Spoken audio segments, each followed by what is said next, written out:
After the title screen, you can go into this other screen right here before you start the game. You can choose your descendant, but I personally recommend you don't do this. There's a reason for that. Let me show you. For example, let's just say that I last logged off with Valby. When I load back into the game and I change my descendant from the screen to Freyna, the game will load me in with Freyna, but on Valby's loadout preset. This can be really important to check because you don't want to fight thinking that you have the right descendant for a fight, but the wrong loadout. Always change descendants with your presets. This is a much less confusing way and you won't mess up your presets. You can play the game without having any weapons equipped. This is more of a fun approach to play the game because if you want to do an ability only playthrough, this would be the way to do it. To not have any of the 3 weapons equipped in your inventory, you just need to equip 3 weapons that you would want deleted from your inventory. Save this descendant preset with these weapons as a new preset. Go over to another preset that you may have, it doesn't matter who you choose, and while you're in that preset, go ahead and delete the same 3 weapons that you equipped first. Then go back to your ability only descendant, so now the 3 weapons that you deleted to begin with are now gone, and you can have fun with an abilities only playthrough.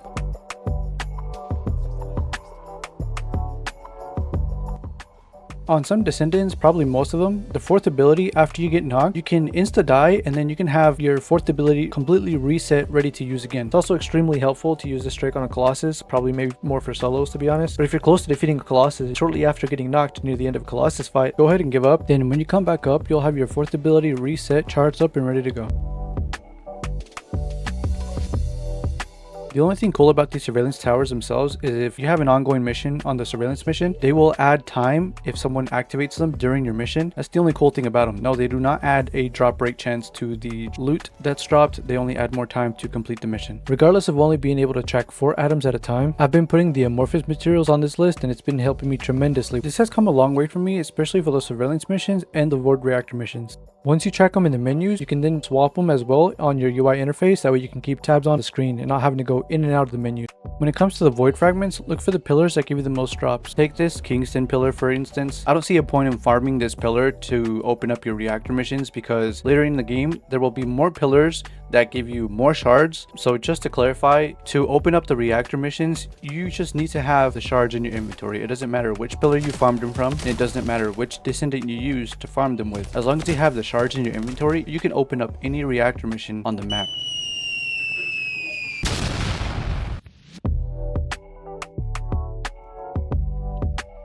Modules you equip on weapons carry over to the higher level weapon if it's the exact same weapon. This is important because I personally use different weapons for different descendants because the logic here is whenever I change modules on a weapon, it doesn't affect my other presets for my other descendants because they all have different class weapons.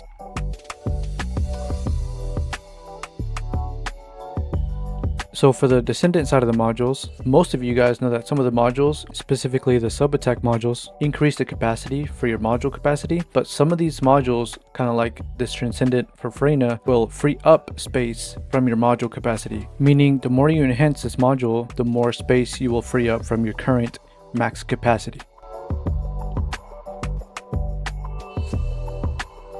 I'll find myself using more purple reactors to be honest. I understand that there's a max bonus of 140% on the purple reactors versus 160% from the legendary reactors. If you find yourself swapping weapons a lot in combat, then I think you should go more for a purple reactor. This is just so you can take the full effect of 140% rather than going between 160% to 100% in the middle of a fight. With that being said, another huge tip I recommend is harding those purple reactors, that way they stand out from the rest of the purple reactors. By the way, did you guys know that there was a limit on liking these items? So for the vaults, this is why it's always kind of good to run with a buddy or two. That way you're always going to have keys and you're always going to have loot for these vaults. If one person opens a vault, of course, you know, then the rest of the people around you will get the loot as well. So if you're constantly running with a friend or a group, I would definitely go out of your way to go look for these vaults. They're definitely the cherry on top. The inbox and the mailbox are completely different. Make sure to check both for any items you may have there.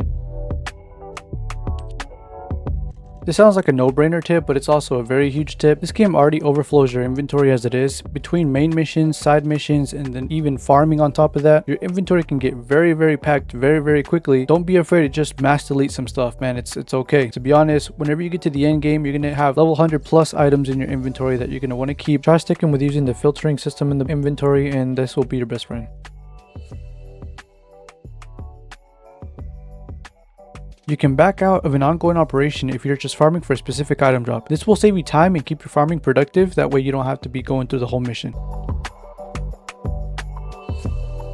For this last tip, this may sound controversial, but go from the start of the game to the end of the game. Go through the whole game on normal mode and just go through all the missions. That way, whenever you start to craft the descendants that you would like and the legendary weapons that you would like, you're already going to have that much of a head start on the materials and the crafting recipes that you would like to use for those specific descendants or legendary weapons.